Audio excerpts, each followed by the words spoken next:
नमस्कार जय जगन्नाथ हार्दिक भाव में स्वागत जनाऊँगी आज क्लास को आशा करे आपण मैंने समस्ते भलरे थे और आपण मान प्रिपरेशन जारी रखि थे। तेबे आमे पीजीटी क्लास सिलेबस वाइज करुले से हिसाब से आज आम टॉपिक रही गोपीनाथ महांती विषय में जाना आम या उपन्यास क्षेत्र में ही अधिक भाव में जानी था। तेबे साहित्यर सबुठार प्रभावशाली सृष्टि होमर उपन्यास केवल जे आमर से उपन्यास रचना कर नुहे गल्प रचना करिसेंती नाटक रचना करिसेंती जीवनी आत्मजीवनी प्रबंध अनुवाद भाषा भित्तिक अनेक गुड़े रचना करथिबार आमे देखिबाको पाऊ। तेबे आमे कहबा ओडिया उपन्यास साहित्य इतिहास रे गोपीनाथ महांती एक बहुचर्चित नाम। साहित्य अनेक आलोचना और पर्यालोचना जना जाइछि एक शक्तिशाली उपन्यास समाज एवं देशर आभिमुख्य बदलैबारे साहाय्य करिथाय। सामाजिक संस्कार आनिबा क्षेत्र में उपन्यासर अवदान अनस्वीकार्य।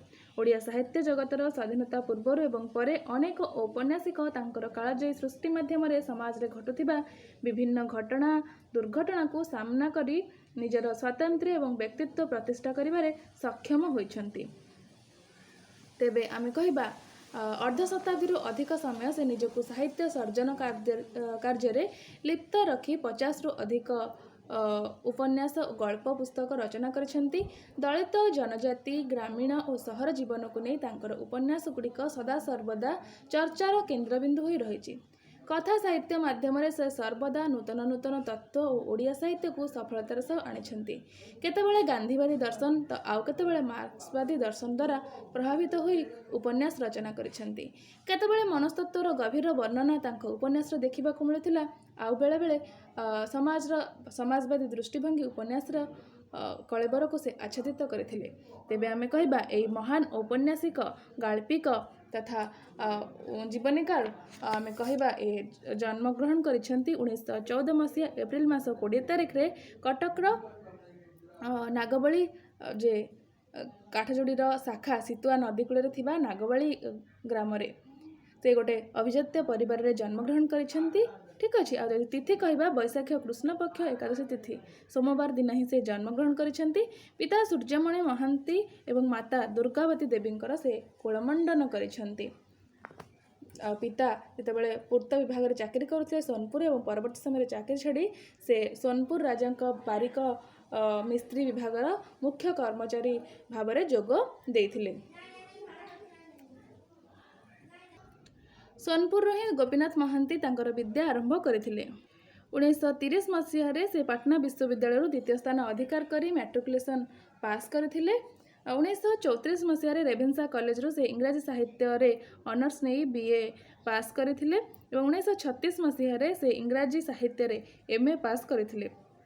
परवर्ती समय 1938 से जाजपुर ठारे सब डेपुटी भाव में सरकारी कार्य जोग देइछन्ति। गोपीनाथ महांती जड़े एकाधारा आमे कहबा औपन्यासिक गाल्पिक प्राबंधिक और भाषाविद। छात्र जीवन में तांकर साहित्य प्रति थिला अगाध आग्रह एवं छात्र जीवन में से अनेक कविता जीवनी और नाटक मध्य रचना करथिले। ठीक अच्छे 1938 ख्रीष्टाब्द से जाजपुर सब डेपुटी भाव में कार्य करथिले। 1940 से कोरापुट जिले में नियुक्ति होइथिले। 1969 प्रशासनिक सेवार अवसर नेबा परे उत्कल विश्वविद्यालय रे यूजीसी डिस्टिंग्विश परिदर्शनकारी प्राध्यापक और 2 वर्ष राइटर इन रेसिडेंस भाव में कार्य करिसेंती। 1986 ख्रीष्टाब्द से अमेरिकार सानजोस्टोक यूनिवर्सिटी रे समाज विज्ञान प्राध्यापक भाव में जोग देथिले। 1991 मसीहा अगस्ट मास 20 तारिख दीर्घ 77 वर्ष बयस युक्तराष्ट्र अमेरिकार सैन होजे सहर में यह लीला से सम्मरण करथिले। 1955 ख्रीष्टाब्द अमृतर संतान निमित्त केंद्र साहित्य एकाडेमी पुरस्कार प्राप्त होइछि। 1974 से माटी मटाळ निमित्त ज्ञानपीठ पुरस्कार पाइछन्ति। 1981 तांको पद्मभूषण सम्मान रे सम्मानित करा जाइछि। 1975 से डिलिट उपाधि प्राप्त करिछन्ति संबलपुर विश्वविद्यालय रु। ठीक अच्छे 1970 से सोवियत लैंड नेहरू पुरस्कार पाइछन्ति। ड गल्पटी पाई आधुनिक पत्रिका 1936 मसीह प्रकाश पाइथिला। यह थिला गोपीनाथ महांतीकर प्रथम गल्प। मन रखिबो ड गल्पटी हेउछि गोपीनाथ महांतीकर प्रथम गल्प। 1940 ମେ ମାସ 31 ତାରିଖରେ କଟକ ଜିଲ୍ଲାର ବୋଧପୁର ଗ୍ରାମରେ କାଶୀନାଥ ମହାନ୍ତିଙ୍କର କନ୍ୟା ଆଦରମଣିଙ୍କ ସହିତ ତାଙ୍କର ବିବାହ ହୋଇଥିଲା। ଠିକ୍ ଅଛି। ତେବେ ଆମେ ଜାଣିଲେ ତାଙ୍କର ଜୀବନୀ ବିଷୟରେ ସଂକ୍ଷେପରେ। ତେବେ ବର୍ତ୍ତମାନ ଆମେ ଦେଖିବା କବିଙ୍କର ସାହିତ୍ୟ ସମ୍ଭାର, ଯାହାକି ବିଶେଷ ଭାବରେ ଆମର ଲୋକଜୀବନକୁ ନେଇକି ସେ ଅନେକ ଗୁଡ଼ିଏ ତାଙ୍କର ଯେଉଁ 25ଟି ଉପନ୍ୟାସ ରହିଛି, ଯାହାକି ବର୍ତ୍ତମାନ ପର୍ଯ୍ୟନ୍ତ ଆମକୁ ମିଳିଛି, ସେ 25ଟି ଉପନ୍ୟାସ ଆମେ ଦେଖିବାକୁ ପାଇବା। ସେ ସମସ୍ତ ଉପନ୍ୟାସ ଗୁଡ଼ିକରେ ଲୋକଜୀବନର କାହାଣୀ, ବିଶେଷ ଭାବରେ କୋରାପୁଟ ଅଞ୍ଚଳରେ ଯେଉଁ ଆଦିବାସୀ ଜନଜାତିମାନେ ରହୁଛନ୍ତି ତାଙ୍କର କାହାଣୀ ଏଥିରେ ଦେଖିବାକୁ ମିଳେ। ତ ପ୍ରଥମେ ଦେଖିବା ତାଙ୍କର ପ୍ରଥମ ଉପନ୍ୟାସ ରହିଛି ମନ ଗହୀରର ଚାଷ 1940 ଖ୍ରୀଷ୍ଟାବ୍ଦରେ, ଦାଦିବୁଢ଼ା 1944 ଖ୍ରୀଷ୍ଟାବ୍ଦରେ, ପରଜା 1945। ମନ ଗହୀରର ଚାଷ ଯଦି କହିବା, କଲେଜ ସମୟରେ କିଭଳି ଭାବରେ ଗୋଟେ ମନ କିଭଳି ଭାବରେ ବଦଳି ଯାଉଛି। ପ୍ରାଥମିକ ସ୍ତରରେ ପିଲାଦିନରେ ସେ ଗୋଟେ ପିଲାକୁ ଭଲ ପାଇଛି, ପରବର୍ତ୍ତୀ ସମୟରେ କଲେଜ ପଢ଼ୁଥିବା ସମୟରେ ଆଉ ଗୋଟେ, ତାପରେ ପରବର୍ତ୍ତୀ ସମୟରେ ମଧ୍ୟ ଆଉ ଜଣକୁ ବିବାହ କରିଛନ୍ତି। ଏ ସମ୍ପର୍କରେ ଆମେ ଦେଖିବା। ତ ଦାଦିବୁଢ଼ାରେ ଆମେ ଦେଖିବା ଯେ ଗୋପୀନାଥ ମହାନ୍ତିଙ୍କର ଉତ୍ଥାନ ପତନ, ଗତି ଓ ପରିବର୍ତ୍ତନ, ସଂସ୍କୃତି, ବିଶ୍ୱାସ ଓ ବିଚାରବୋଧକୁ ନେଇ ଉପସ୍ଥାପିତ କରିଛନ୍ତି। ପରବର୍ତ୍ତୀ ତାଙ୍କର ରହିଛି ଉପନ୍ୟାସ ପରଜା ଉପନ୍ୟାସ। ପରଜା ଉପନ୍ୟାସରେ ଆଦିବାସୀମାନଙ୍କର ସାମାଜିକ ତଥା ସାଂସ୍କୃତିକ ଦସ୍ତାବିଜ ଭାବରେ ଏକ ସ୍ୱତନ୍ତ୍ର ସ୍ଥାନର ଅଧିକାରୀ ଏହି ଉପନ୍ୟାସଟି ହୋଇପାରିଛି। ସତ୍ୟ କାହାଣୀ ଉପରେ ଆଧାରିତ ଏହି ଉପନ୍ୟାସର ମୁଖ୍ୟ ଚରିତ୍ର ଶୁକ୍ରଜାନୀ ଓ ତାର ପରିବାରର ବୁକୁ ଫଟା ବିକଳ ବିଳାପ କରୁଣ ଗୀତିକା ଏଥିରେ ରୂପାୟିତ ହୋଇଛି। ଦ୍ୱିତୀୟ ବିଶ୍ୱଯୁଦ୍ଧ ପରେ ଏହି ଉପନ୍ୟାସଟି ରଚିତ ଏବଂ ଏଥିରେ ଗୋପୀନାଥ ମହାନ୍ତିଙ୍କର କାବ୍ୟିକ ଭାବ ଓ କବିତ୍ୱପୂର୍ଣ୍ଣ ଅଭିବ୍ୟକ୍ତି ଏହି ଉପନ୍ୟାସ ବୈଶିଷ୍ଟ୍ୟ ବହନ କରେ। ପରବର୍ତ୍ତୀ ଉପନ୍ୟାସ ତାଙ୍କର ରହିଛି ହରିଜନ। ଅମୃତର ସନ୍ତାନ ରହିଛି 1947 ମସିହା, ତା ପରବର୍ତ୍ତୀ ସମୟରେ ରହିଛି ହରିଜନ। ତେବେ ଆମେ ଅମୃତର ସନ୍ତାନରେ ଦେଖିବା ଗୋପୀନାଥଙ୍କୁ ଏହା ଉତ୍ତୁଙ୍ଗ ସୁଖରରେ ନେଇ ଛିଡ଼ା କରାଯାଇଛି। ଏଥିରେ ଆଦିବାସୀମାନଙ୍କର ଜୀବନ ସଂଗ୍ରାମ ନାହିଁ ବା ଯନ୍ତ୍ରଣାର ତୀବ୍ର ସ୍ୱର ନାହିଁ, ଅଛି ଜୀବନବୋଧର ବିପୁଳ ସମ୍ଭାବନା। ଏଇଠି ଆଦିବାସୀ ମଣିଷ ଜୀବନର ସବୁ ଦୁଃଖ ଯନ୍ତ୍ରଣାକୁ ଫାଙ୍କି ଦେଇ ନୂତନ ପୃଥିବୀର ସ୍ୱପ୍ନ ଦେଖିଛି। ଉପନ୍ୟାସ ପାଇଁ ମଧ୍ୟ ଆମେ ଦେଖିଲେ କେନ୍ଦ୍ର ସାହିତ୍ୟ ଏକାଡେମୀ ପୁରସ୍କାର ମଧ୍ୟ ମିଳିଛି ତାଙ୍କୁ। ଠିକ୍ ଅଛି।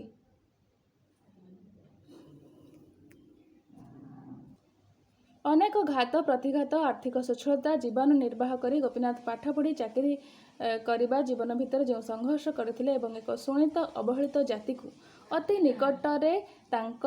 ନିକଟରେ ପାଇ ତାଙ୍କ ହୃଦୟରେ ଯେଉଁ ମାନବବାଦର ସ୍ୱର ବିଗଳିତ ହୋଇଥିଲା, ତାହା ଗୋପୀନାଥଙ୍କୁ ତାଙ୍କ ଉପନ୍ୟାସରେ ଉପଜୀବ୍ୟ ହୋଇ ଏତେ ବଡ଼ ଶାସନରେ ଅଧିଷ୍ଠିତ କରିପାରିଥିଲା।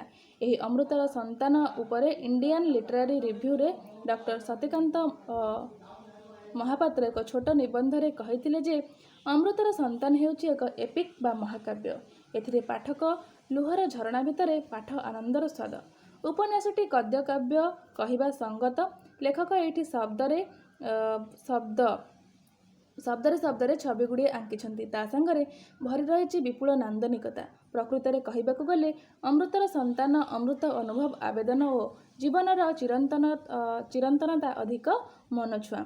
ପରବର୍ତ୍ତୀ ଉପନ୍ୟାସ ତାଙ୍କର ରହିଛି ଯେ ହରିଜନ ଆମେ ଦେଖିବା 1948 ଖ୍ରୀଷ୍ଟାବ୍ଦରେ। ସହରତଳି ଅଞ୍ଚଳରେ ବାସ କରୁଥିବା ଅଛବ ହରିଜନମାନଙ୍କୁ ନେଇ ଗୋପୀନାଥଙ୍କର ଏହି ସୃଷ୍ଟି।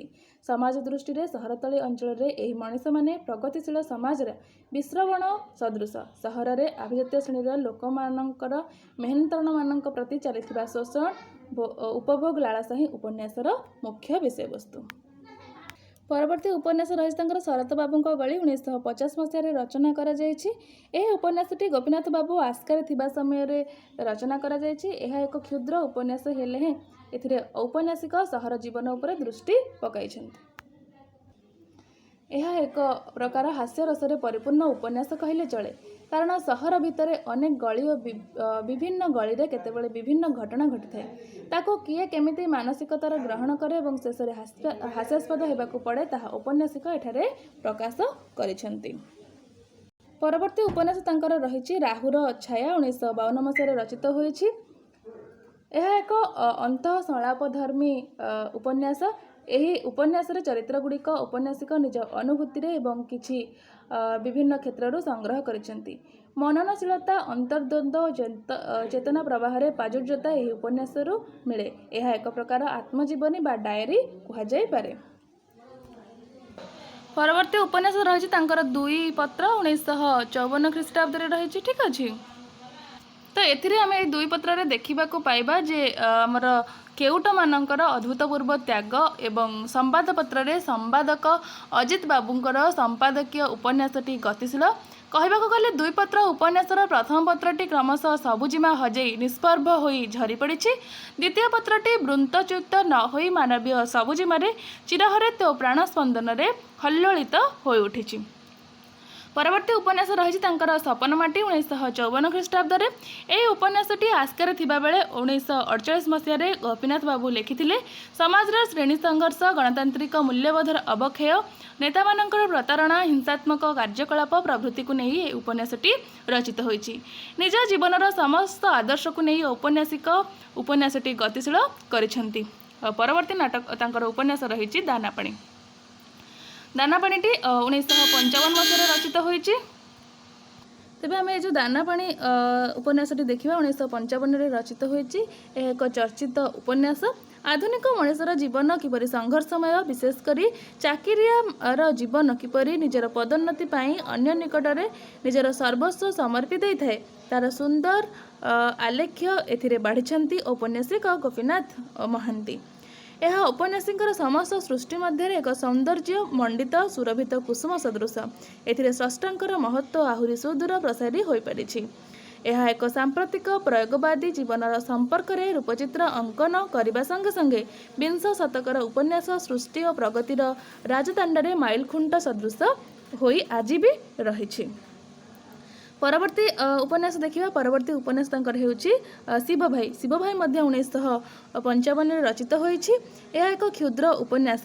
କିପରି ସ୍ୱାଧୀନତା ପରେ ସମାଜର ନେତୃସ୍ଥାନୀୟ ବ୍ୟକ୍ତିମାନେ ସମାଜର ପ୍ରତ୍ୟେକ ବର୍ଗର ତଥା ଗଣ ଜୀବନରେ ଉନ୍ନତି ପାଇଁ ଓ ସବୁରି ହୃଦୟରେ ସାମ୍ୟ ଓ ସହୃଦୟତାର ଭାବଧାରା ଅଣାଯାଇପାରିବ, ପ୍ରେମର ମନ୍ଦାକିନୀଟିଏ ବୁହାଯାଇପାରିବ, ସେଥିରେ ଚେଷ୍ଟା କଲେ, ଯାହାର ଫଳସ୍ୱରୂପ ଦେଶର ସର୍ବୋଦୟ ଆନ୍ଦୋଳନର ଜନ୍ମ ହେଲା ଏବଂ ଏହାର ନେତୃତ୍ୱ ନେଇଥିଲେ ସନ୍ଥ ବିନୋବା ଭାବେ।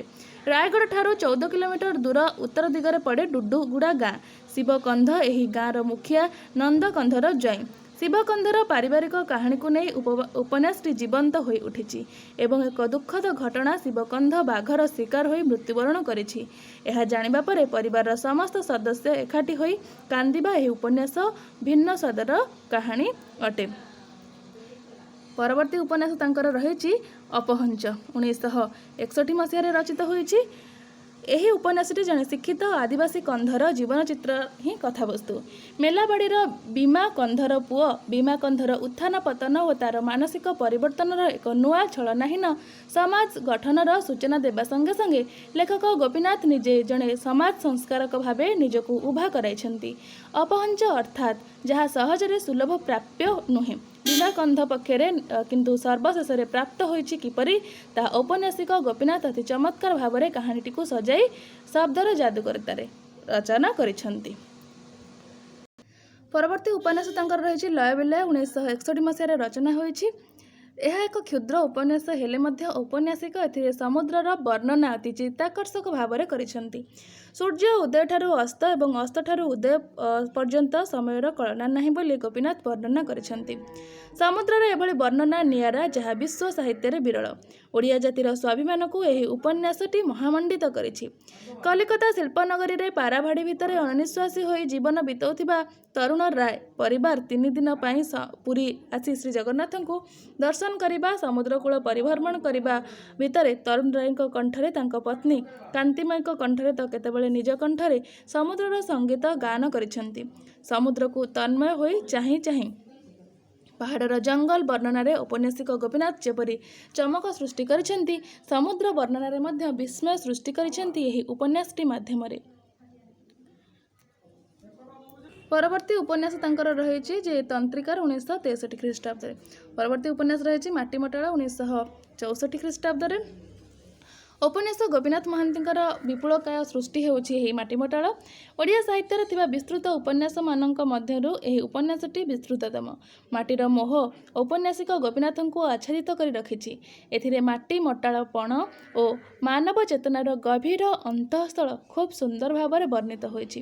ଉପନ୍ୟାସର ନାୟକ ହୃଦୟରେ ମାଟି ପ୍ରତି ଜାଗ୍ରତ ହୋଇଥିବା ମୋହ, ମାଟି ପ୍ରତି ଅନୁରାଗ ଆଉ ମାଟିର ମଣିଷ ପ୍ରତି ଗଭୀର ଦରଦ ଉପନ୍ୟାସଟିର ନାୟକ ରବି ଚରିତ୍ର ମାଧ୍ୟମରେ ଗୋପୀନାଥଙ୍କର ଗାଁ ପ୍ରତି ଥିବା ଆସକ୍ତି, ଭଲ ପାଇବାକୁ ଚିତ୍ରଣ କରିବାକୁ ଯାଇ ଗାଁ ପଲ୍ଲୀର ସୁନ୍ଦର ଚିତ୍ର ଯେପରି ବର୍ଣ୍ଣନା କରିଛନ୍ତି ତାହା ଓଡ଼ିଆ ଉପନ୍ୟାସ ସାହିତ୍ୟରେ ବିରଳ। ଯଥାର୍ଥରେ ମାଟିମଟାଳ ଏକ ଗ୍ରାମ୍ୟ ମହାକାବ୍ୟ କହିଲେ ଅତ୍ୟୁକ୍ତି ହେବ ନାହିଁ। ରବି ଚାକିରି କରିବାକୁ ସହରକୁ ଆସିଛି ଏବଂ ଦେଖିଛି ମାଳମାଳ ଜିପ୍, ଗାଡ଼ି, ମଟର, ଟ୍ରକ୍ ଏବଂ ହାଉଯାଉ ଲୋକ ସହରରେ କିନ୍ତୁ ସେ ଯେତିକି ଖୁସି ହୋଇଛି ସେସବୁ ଦେଖି ମନ କିନ୍ତୁ ଖୋଜିଛି ଗାଁ, ତୁଠ, ମଶାଣି ପଦା, ସାହାଡ଼ା ଗଛ, କ୍ଷେତ ଓ ବିଲ। ସହରରେ ସେ କୋଳାହଳ ତା ଗାଁ ମାଟିର ମମତା ଓ ପରିବେଶ ପାଖକୁ ତୁଚ୍ଛ ମଣିଲା ରବି। ତା ଗାଁ ତାକୁ ଫେରି ଆସିବାକୁ ବାଧ୍ୟ କଲା। ତେଣୁ ସେ ସହରର ଚାକିରି ନ କରି ସେ ଫେରି ଆସିଛି ଗାଁକୁ। ଗାଁରେ ରହି ଗାଁରେ ଉନ୍ନତି କରିବା ପାଇଁ ସେ ସହରରେ ଚାକିରି ନ କରି ଫେରି ଆସିଛି ଗାଁକୁ। ଗାଁର ଉନ୍ନତି ପାଇଁ କାମ କରିବ ବୋଲି ତାର ବାପାଙ୍କୁ କହିଛି ଏବଂ କରିଛି ମଧ୍ୟ। ମହାତ୍ମା ଗାନ୍ଧୀଙ୍କର ଗାଁକୁ ଫେରିଚାଲ ପରି ମାଟିମଟାଳରେ ରହିଛି ଗାଁକୁ ଫେରିଯିବାର ମହତ ବାର୍ତ୍ତା। ପରବର୍ତ୍ତୀ ଉପନ୍ୟାସ ତାଙ୍କର ରହିଛି ପାହାନ୍ତା 1970 ମସିହାରେ, ଯାହା ପାକିସ୍ତାନୀ ସୈନ୍ୟମାନଙ୍କର ବଙ୍ଗଳାଦେଶରେ ଚଳାଇଥିବା ଗଣହତ୍ୟା ଓ ସେଥିରୁ ବଞ୍ଚି ଯାଇଥିବା ଅମିନ ଖାନ୍, ଯିଏକି ଢାକାର ଏକ ଛାତ୍ରାବାସରେ ଗ୍ରନ୍ଥକାରିକ ଭାବରେ ଚାକିରି କରୁଥିବା ଅବସ୍ଥାର ନିଜ ଆଖିରେ ସ୍ତ୍ରୀ ଓ ଏକମାତ୍ର ପୁତ୍ରର ମୃତ୍ୟୁକୁ ସାମ୍ନା କରି ନିଜ ଜୀବନ ସହ ଏକ ଶିମୁଳି ଗଛର କୋରଡ଼ରେ 2 ଦିନ ରହିଛି ଏବଂ ଭେଟିଛି ବନ୍ଧୁ ଭାବରେ ବୁଢ଼ିଆଣୀ, ସାପ, ଗୋଧି, ଓଧ ପ୍ରଭୃତିକୁ। ସେହି ବିଷୟବସ୍ତୁ ଉପରେ ଆଧାରିତ ଏହି ଉପନ୍ୟାସ। ଔପନ୍ୟାସିକ ଗୋପୀନାଥ ଏଥିରେ ବିବର୍ତ୍ତନବାଦର ଏକ ସ୍ପଷ୍ଟ ଚିତ୍ର ଦେଇଛନ୍ତି।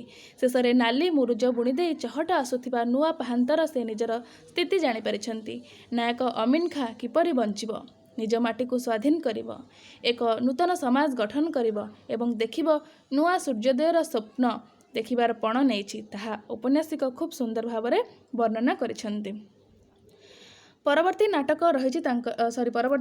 ଉପନ୍ୟାସଟି ରହିଛି ତାଙ୍କର ଆକାଶ ସୁନ୍ଦରୀ, ଯାହାକି 1972 ମସିହାରେ ରଚନା କରାଯାଇଛି।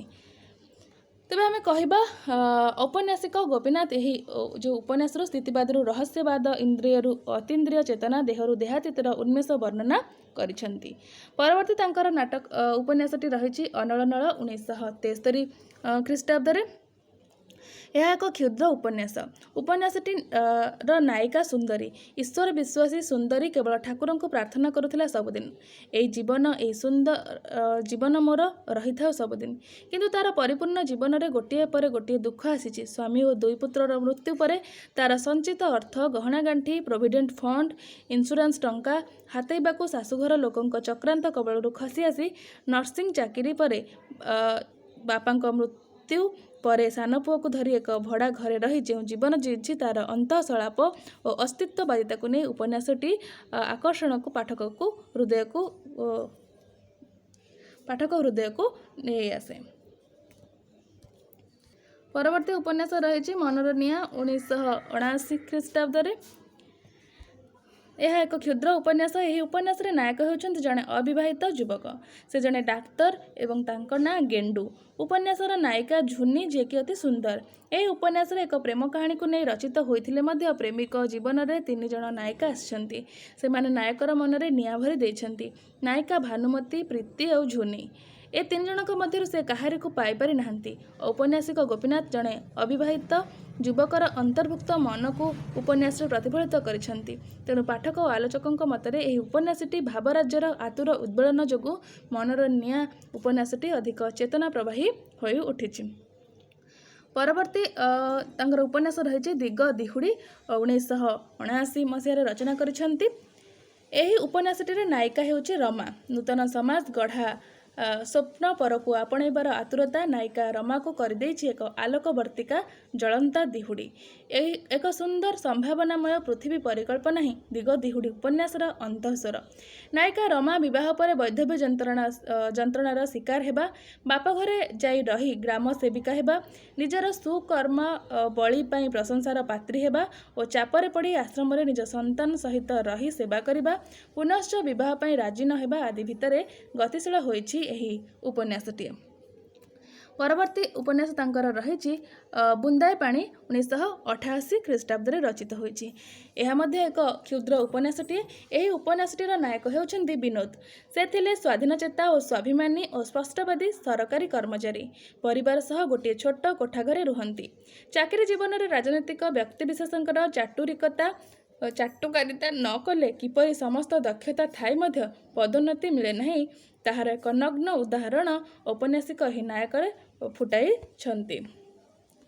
ସଚ୍ଚୋଟତା ପ୍ରକାଶ ପାଇଲେ ଠୋକର ଖାଇବାକୁ କିପରି ପଡ଼େ ତାହା ଦର୍ଶାଇବାକୁ ଯାଇ ଏକ କାବ୍ୟିକ ପରିସମାପ୍ତି ଘଟାଇ ବଦଳି ଆଦେଶକୁ ବିନୋଦ ବାବୁ ଗ୍ରହଣ କରିବା, ନୂତନ କର୍ମକ୍ଷେତ୍ରରେ ଯୋଗଦେବା, ଅବସରର ହୃଦୟ ଭିତରେ ସମସ୍ତଙ୍କଠାରୁ ପାଇଥିବା ସ୍ନେହ ଆଦର କିପରି ମନ୍ଥି ହୋଇଯାଇଛି ତାହା ଗୋପୀନାଥ ବାବୁ ଅତି ସୁନ୍ଦର ଭାବରେ ଉପନ୍ୟାସଟିରେ ରଚନା କରିଛନ୍ତି।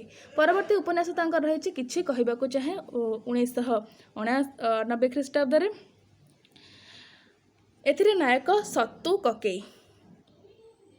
ବୁନ୍ଦାଏ ପାଣି ଉପନ୍ୟାସର ନାୟକ ବିନୋଦ ଚରିତ୍ରର ବିପରୀତ ଧର୍ମୀ ଚରିତ୍ର ଥିଲେ ସତୁ କକେଇ। ଦାନାପାଣିର ତାଡ଼ନାରେ ଅସଦ୍ ଉପାୟ ଅବଲମ୍ବନ କରି ଧନ ଅର୍ଜନ କରିଥିବା ବ୍ୟକ୍ତି କିପରି ସଫଳତାର ଶୀର୍ଷରେ ପହଞ୍ଚି ଥାଇପାରେ କିନ୍ତୁ ଶେଷରେ କାରାବରଣ କରିବାକୁ ପଡ଼ିଥାଏ ତାହା ଔପନ୍ୟାସିକ ଏଠାରେ ଦର୍ଶାଇଛନ୍ତି। ବଞ୍ଚିବା ଓ ସଫଳତା ସହ ବଞ୍ଚିବା ହେଉଛି ଜୀବନର ଚୂଡ଼ାନ୍ତ ସତ୍ୟ। ଆଗେ ବଞ୍ଚିବା ପରେ ଦର୍ଶନ। ସେଥିପାଇଁ ନାନା ଯୁଗରେ ନାନା ଶାସ୍ତ୍ରରେ ଭିନ୍ନ ଭିନ୍ନ ମତ ହୋଇଛି କେତେବେଳେ ଶାନ୍ତି ସ୍ଥାପନ ପାଇଁ। ଏହା ଥିଲା କଥାକାର ଗୋପୀନାଥଙ୍କର ଅନନ୍ୟ ସାଧାରଣ ଅଭିବ୍ୟକ୍ତ ଏହି ଉପନ୍ୟାସର ଚରିତ୍ର ମାଧ୍ୟମରେ। ପରବର୍ତ୍ତୀ ଉପନ୍ୟାସ ତାଙ୍କର ରହିଛି ଜାନକାମା। ଏହା 1889 ଖ୍ରୀଷ୍ଟାବ୍ଦରେ ରଚନା କରାଯାଇଛି। ଏଥିରେ ଏକ ଦଳିତ ମେହନତ କରୁଥିବା ନାରୀର କରୁଣ କାହାଣୀ ବର୍ଣ୍ଣିତ। କାହାଣୀଟିକୁ ପାଠ କଲେ ଜଣାଯାଏ ଯେ ଔପନ୍ୟାସିକ ଗୋପୀନାଥ କୌଣସି ଏକ ବାସ୍ତବ ଘଟଣାକୁ ଆଧାର କରି ଏହି ଉପନ୍ୟାସଟି ଲେଖିଛନ୍ତି। ଜୀବନରେ ସଂଗ୍ରାମ କରି ଜୀବନ ଜିଇଁଛି, ସେଥିପାଇଁ ସେ ଶେଷରେ ଅନେକ ଦୁଃଖରେ ବଞ୍ଚିବା ଭିତରେ ଠାକୁରାଣୀଙ୍କୁ ପଚାରିଛି କେଉଁଠି ମୋର ତ୍ରୁଟି। ମନକୁ ମନ ବୁଝାଏ ଯେ ତାର କର୍ତ୍ତବ୍ୟ କ'ଣ, କେହି ତାକୁ ମନ୍ଦ କହିନାହିଁ। ପରବର୍ତ୍ତୀ ନାଟକ ରହିଛି ତାଙ୍କର ଅନାମ। ଏଠି ବଘେଇ ନାଟକଟା ଛାଡ଼ିଯାଇଛି। ଆଚ୍ଛା, ତା ବିଷୟରେ ମଧ୍ୟ ଆଲୋଚନା କରିବା। ଅନାମ ନାଟକ 1993 ଖ୍ରୀଷ୍ଟାବ୍ଦରେ। ଆଦିବାସୀ କନ୍ଧ ସମ୍ପ୍ରଦାୟର ଜୀବନ ଲିପି ଉପରେ ଆଧାରିତ ଏହି ଉପନ୍ୟାସରେ ନାୟକ ହେଉଛନ୍ତି ବାଘବଂଶ କାନକଟ କୋଳିଆ ସେଠ। ଜାତିରେ ଡମ।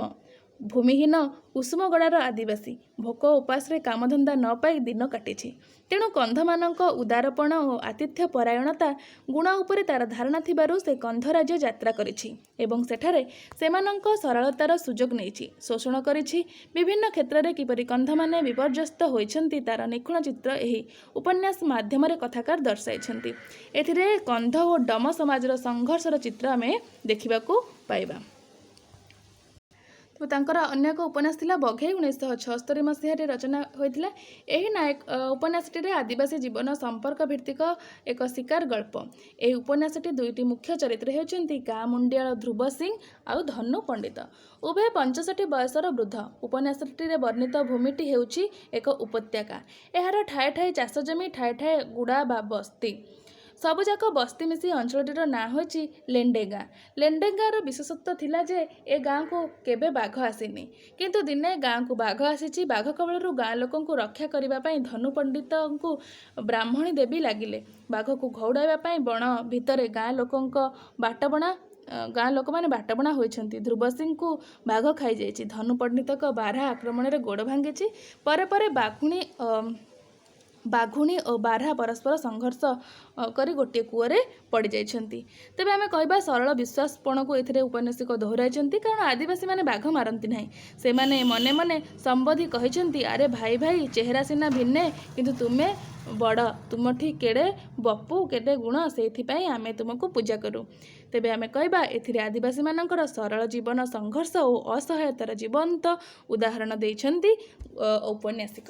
ତେବେ ଆମେ ତାଙ୍କର 25ଟି ଯାକ ଉପନ୍ୟାସ ବିଷୟରେ ସମ୍ପୂର୍ଣ୍ଣ ଭାବରେ ଆଲୋଚନା କଲେ।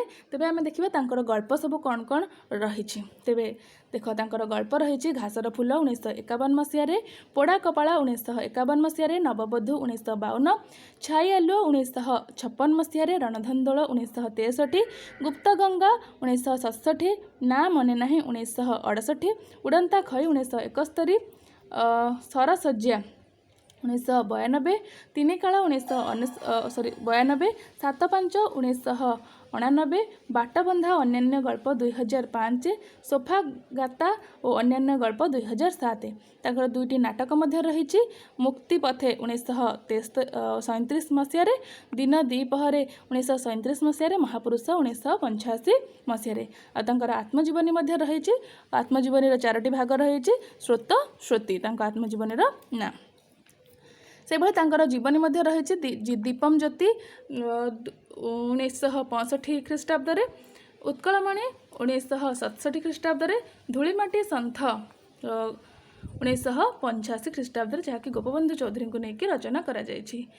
ତାଙ୍କର ପ୍ରବନ୍ଧ ମଧ୍ୟ ରହିଛି। ଦେଖିବା, ପ୍ରବନ୍ଧ ମଧ୍ୟରେ ରହିଛି ପ୍ରେମର ନିୟତି 1947 ମସିହା, କଳାଶକ୍ତି 1973, ବାୟା ବକ ମଧ୍ୟ ରହିଛି। ତ ସେହିଭଳି ତାଙ୍କର ଅନୁବାଦ ପୁସ୍ତକ ମଧ୍ୟ ରହିଛି କେତେ ଗୁଡ଼ିଏ। ଭାରତ ଆଜି ଓ କାଲି, ଇଣ୍ଡିଆ ଟୁଡେ ଆଣ୍ଡ ଟୁମୋରୋ, ବୁଝାମନ, 8 ଷ୍ଟୋରିଜ୍ ଫ୍ରମ୍ ୟୁରୋପିଆନ୍ ଲିଟରେଚର୍, ଯୋଗାଯୋଗ, କଥା ଭାରତୀ, ଯୁଦ୍ଧ ଓ ଶାନ୍ତି, ମୋ ବିଦ୍ୟାଳୟ, ୱାର୍ ଆଣ୍ଡ ପିସ୍ର ଓଡ଼ିଆ ରୂପାନ୍ତରଣ ମଧ୍ୟ କରିଛନ୍ତି। ସେହିପରି ଭାଷା ଭିତ୍ତିକ ମଧ୍ୟ ଅନେକ ରଚନା କରିଛନ୍ତି। ଭାଷା ଗୁଡ଼ିକ ସେଥିମଧ୍ୟରେ ରହିଛି ଗଦ୍ବା ଭାଷା ପରିଚୟ, କୁଭି କନ୍ଧ ଭାଷାତତ୍ତ୍ୱ, କୁଭିଲେ କୁଟି ନହି ପତ୍ନୁ, କନ୍ଧ ପରଜା ସ୍ରୋତ ସଙ୍ଗୀତ ଆଉ ସୌର ଭାଷା। ସେହିଭଳି ଭାବରେ ଉପନ୍ୟାସ ଗୁଡ଼ିକ ରଚନା କରିଥିବାର ଆମେ ଦେଖିବାକୁ ପାଇଲେ। ତାପରେ ପରବର୍ତ୍ତୀ ସମୟରେ ଗଳ୍ପ ରହିଛି ତାଙ୍କର, ନାଟକ, ଜୀବନୀ, ପ୍ରବନ୍ଧ, ଅନୁବାଦ ପୁସ୍ତକ, ଭାଷାଭିତ୍ତିକ ପୁସ୍ତକ ମଧ୍ୟ ରହିଥିବାର ଆମେ ଦେଖିବାକୁ ପାଇଲେ। ତେବେ ଆମେ କହିବା ତାଙ୍କର ଯେଉଁ ଗୋପୀନାଥ ମହାନ୍ତି ଔପନ୍ୟାସିକ କାହାଣୀ ଗୁଡ଼ିକରେ ନିଜ ଅନୁଭବରୁ ସୃଷ୍ଟି ଜୀବନ୍ତ ଅଙ୍ଗେ ନିଭାଇଥିବା ଘଟଣା ଗୁଡ଼ିକୁ ଖୁବ୍ ଯତ୍ନର ସହ ଉପନ୍ୟାସମାନଙ୍କରେ ଶବ୍ଦରେ ଶବ୍ଦ ସଜାଇଛନ୍ତି। ଯଥାର୍ଥରେ ସେ ଓଡ଼ିଆ ସାହିତ୍ୟର କଥା ସମ୍ରାଟ। ଠିକ୍ ଅଛି। ତେବେ ଆମେ ଗୋପୀନାଥ ମହାନ୍ତିଙ୍କର ଜନ୍ମ ଯେ 1914 ମସିହା ଏପ୍ରିଲ ମାସରେ 20 ତାରିଖରେ ସେ କାଠଯୋଡ଼ିର ଶାଖା ସିତୁଆ ନଦୀ କୂଳରେ ନାଗବଲି ଗ୍ରାମରେ ଜନ୍ମଗ୍ରହଣ କରିଥିବାର ଆମେ ଦେଖିବାକୁ ପାଇଲେ। ତାଙ୍କ ପିତା ସୂର୍ଯ୍ୟମଣି ମହାନ୍ତି ଏବଂ ମାତା ଦୁର୍ଗାବତୀ ଦେବୀଙ୍କୁ ମଧ୍ୟ ଦେଖିଲେ। ତେବେ ଆମେ କହିପାରିବା ଗୋପୀନାଥ ମହାନ୍ତି ଏକାଧାରରେ ଜଣେ ଔପନ୍ୟାସିକ, ଗାଳ୍ପିକ, ପ୍ରାବନ୍ଧିକ ଓ ଭାଷାବିତ୍ ଥିଲେ। ଆଉ ଛାତ୍ର ଜୀବନରୁ ହିଁ ତାଙ୍କର ସାହିତ୍ୟ ପ୍ରତି ଅଗାଧ ଆଗ୍ରହ ଏବଂ ସେ ଛାତ୍ର ଜୀବନରେ ମଧ୍ୟ ଅନେକ କବିତା, ଜୀବନୀ, ନାଟକ ରଚନା କରିଥିଲେ। ପରବର୍ତ୍ତୀ ସମୟରେ ସେ ଅନେକ ଗୁଡ଼ିଏ ଉପନ୍ୟାସ, ଆମେ ତାଙ୍କର 25ଟି ଉପନ୍ୟାସ ବିଷୟରେ ଆଲୋଚନା କଲେ। ତାଙ୍କର ଗଳ୍ପ ଗୁଡ଼ିକ ମଧ୍ୟ ଅନେକ ରହିଛି। ତ ସେଥିପାଇଁ ସେ ମଧ୍ୟ ପୁରସ୍କାର ପାଇଛନ୍ତି। ଅମୃତର ସନ୍ତାନ ନିମିତ୍ତ 1955 ମସିହାରେ ତାଙ୍କୁ କେନ୍ଦ୍ର ସାହିତ୍ୟ ଏକାଡେମୀ ପୁରସ୍କାର ମିଳିଛି। ଜ୍ଞାନପୀଠ ପୁରସ୍କାର ମଧ୍ୟ 1974ରେ ମାଟି ମଟାଳ ନିମିତ୍ତ ମିଳିଛି। 1981 ମସିହାରେ ଭାରତ ସରକାରଙ୍କ ତରଫରୁ ତାଙ୍କୁ ପଦ୍ମଭୂଷଣ ସମ୍ମାନରେ ମଧ୍ୟ ସମ୍ମାନିତ କରାଯାଇଛି। 1975 ମସିହାରେ ସେ ସମ୍ବଲପୁର ବୁର୍ଲାରୁ ସେ ଗୋପୀନାଥ ମହାନ୍ତିଙ୍କୁ ସମ୍ମାନଜନକ ଡିଲିଟ୍ ଉପାଧିରେ ଭୂଷିତ କରାଯାଇଛି। 1970ରେ ସେ ସୋଭିଏତ୍ ଦେଶ ନେହେରୁ ପୁରସ୍କାର ମଧ୍ୟ ପ୍ରାପ୍ତ କରିଛନ୍ତି। ଶେଷରେ ସେ 1991 ମସିହାରେ ସେ ଇହଧାମ ତ୍ୟାଗ କରିଛନ୍ତି।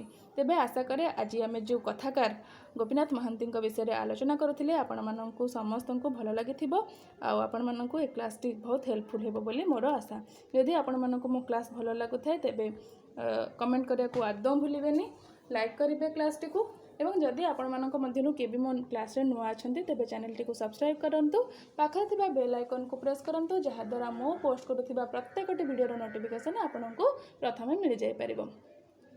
ଠିକ୍ ଅଛି, ତାହେଲେ ଆଜିର କ୍ଲାସ୍ ଏଇଠି ରଖିବା। ମୋତେ ଆଜି ବିଦାୟ ଦିଅନ୍ତୁ। ପୁଣି ଦେଖା ହେବ ଆପଣମାନଙ୍କ ସହିତ ଅନ୍ୟ ଏକ କ୍ଲାସ୍ରେ। ଆଚ୍ଛା ହଁ, ଆଉ ଟିକେ କହି ରଖୁଛି ଯେ ଆପଣମାନେ ଚାହିଁଲେ ଯେ ମୋର ଡେସ୍କ୍ରିପ୍ସନ୍ ଲିଙ୍କରେ ଟେଲିଗ୍ରାମ ଲିଙ୍କ ଦେଇଦେବି କିମ୍ବା ଆପଣ ଟେଲିଗ୍ରାମରେ ମଧ୍ୟ ଷ୍ଟଡି ହାଉସ୍ ସର୍ଚ୍ଚ କରିକି ମଧ୍ୟ ଜଏନ୍ ହୋଇପାରିବେ। ଯେମିତି ଆମର ୟୁଟ୍ୟୁବରେ ରହିଛି ଇଏଟା, ସେମିତି ମଧ୍ୟ ସେଇ ଡିପି ମଧ୍ୟ ସେମ୍ ଡିପି ରହିଛି ଟେଲିଗ୍ରାମରେ। ତେବେ ଆପଣମାନେ ଜଏନ୍ ହେଇଯାନ୍ତୁ, ଆପଣଙ୍କୁ ମଧ୍ୟ ଅନେକ ପ୍ରକାର ନୋଟିଫିକେସନ୍ ସେଇଠୁ ମିଳିପାରିବ। ତେବେ ଆଜି ପାଇଁ ଏଇଠି ରହିଲି। ନମସ୍କାର, ଜୟ ଜଗନ୍ନାଥ।